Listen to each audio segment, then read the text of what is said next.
അങ്ങനെ അവസാനം ഞങ്ങൾക്ക് തപ്പി തപ്പി ഈ ഒരു ബ്ലാക്ക് ഗ്ലേസിങ് ഉള്ളൊരു ക്ലോത്താണ് കിട്ടിയത്. അപ്പം നമുക്ക് ഇതിലെന്തെങ്കിലും വർക്ക് ചെയ്യാമെന്ന് വിചാരിച്ചു.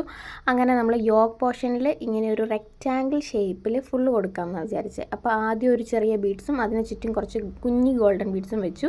അത് കഴിഞ്ഞ് ഈ 3 ടൈപ്പിൽ ഞങ്ങൾ വെച്ച് നോക്കി. ഏതാ വേണ്ടതെന്ന് ഞങ്ങൾക്ക് ഊരിപ്പെടുത്താൻ കിട്ടില്ല. പിന്നെ ഞങ്ങൾ രണ്ടുപേരുടെയും താല്പര്യം നടുക്കുള്ളതും അമ്മയുടെ താല്പര്യം മുകളിലുള്ളതും ചേച്ചിയുടെ താല്പര്യം വേറൊന്നുമായിരുന്നു. സോ എനിവേ ഞങ്ങൾ നടുക്കുള്ളതിലേക്ക് പോയി.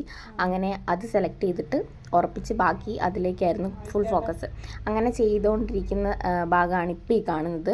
ഇത് കഴിഞ്ഞിട്ട് ഞങ്ങൾ അത് കംപ്ലീറ്റ് ചെയ്ത് കഴിഞ്ഞപ്പോൾ അതും പോരാ എന്ന് എനിക്ക് തോന്നി. അത് നന്നായിട്ടുണ്ട്, പക്ഷേ അത് പോരാ, കുറച്ചുകൂടെ വേണമെന്ന് വിചാരിച്ചു. അപ്പോൾ ഞാൻ വിചാരിച്ചു അടിയിൽ കുറച്ച് ഹാങ്ങിങ്സ് ആയിട്ട് കൊടുക്കാം.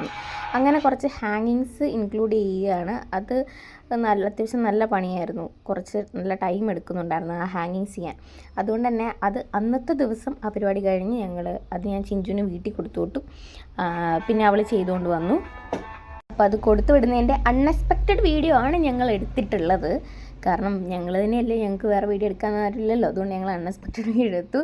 ഇനി അവൾ പിറ്റേ ദിവസം അത് കൊണ്ടുവന്നിട്ടുണ്ട്. ഫുൾ ഹാങ്ങിങ്സും വെച്ച് ബാക്കി ബീഡ്സും വെച്ചിട്ട് കൊണ്ടുവന്നിട്ടുണ്ട്. അപ്പോഴും എനിക്ക് അതിൽ ഇനിയും എന്തോ ചെയ്യണമെന്ന് തോന്നി. ഓവറായുന്നുണ്ടോ എന്നറിയില്ലെങ്കിലും. അപ്പോൾ അതിൻ്റെ താഴെയും കൂടെ എന്തെങ്കിലും കൊടുക്കണം, ഇല്ലെങ്കിൽ അത് വെറുതെ കിടക്കുമ്പോൾ ഒരു ഭംഗിയില്ല. അപ്പോൾ ഞങ്ങൾ ആലോചിച്ച് അവസാനം ഈ ഒരു ഡിസൈനിലെത്തി. അപ്പോൾ അതിൻ്റെ ഇടയ്ക്ക് ഓരോ കോമഡീസും കാര്യങ്ങളും ഒക്കെ പറയുന്നതിൻ്റെയാണത്. പിന്നെ ചിഞ്ചു ഇരുന്ന് അത് ചെയ്യാൻ തുടങ്ങി കഴിഞ്ഞപ്പം മഴയും കാറ്റൊക്കെ വന്ന് കറണ്ട് പോയി. അത് ആകപ്പാടെ പണി തന്നു നമുക്ക്. പിന്നെങ്കിലും നമ്മൾ ചെയ്തു കുറേയൊക്കെ. അതിനിടയ്ക്ക് നമ്മൾ തയ്ച്ചു കൊടുത്ത ഡ്രസ്സിൻ്റെ 8 കുട്ടികൾ വന്നു. അപ്പോൾ അവരോട് വീഡിയോ എടുക്കാൻ പറഞ്ഞപ്പോൾ അവർ സമ്മതിച്ചില്ല. അതുകൊണ്ട് നമ്മൾ തന്നെ അങ്ങ് എടുത്തു. പിന്നെ പാറു ചേച്ചിക്ക് വേണ്ടിയിട്ടൊരു ഷോളിൽ വർക്ക് ചെയ്യണം. അത് കുറച്ച് ചെറിയൊരു വർക്ക് മതി, അതും ചെയ്തു. ലാസ്റ്റ് ഈ ഔട്ട്പുട്ടിലേക്ക് എത്തിയിട്ടുണ്ട്. അപ്പം ഇത് കഴിഞ്ഞ് ഇത് സ്റ്റിച്ച് ചെയ്ത് കഴിയുമ്പോഴത്തേന് എന്താവും എന്നറിയാൻ നിങ്ങൾക്ക് താല്പര്യമുണ്ട്, ജസ്റ്റ് ഒന്ന് സബ്സ്ക്രൈബ് ചെയ്ത് വെച്ചോ.